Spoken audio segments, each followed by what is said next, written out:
Alright, so I'm back from my last video.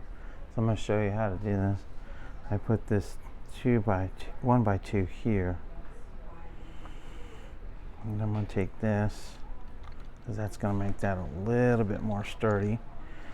This thing just wants to come apart. Yeah, it does. See how it wants to come apart? I don't know who designed it, but it wants to come apart. And it's a real pain in the posterior. Yep. So I'm just going to take it apart because I'm tired. And so I put that piece there.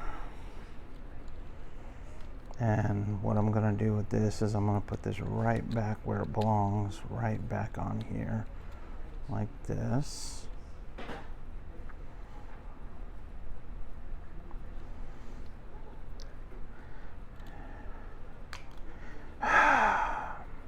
You know what? Take it apart. Yep. Just take it apart. It's fine. Just take it apart.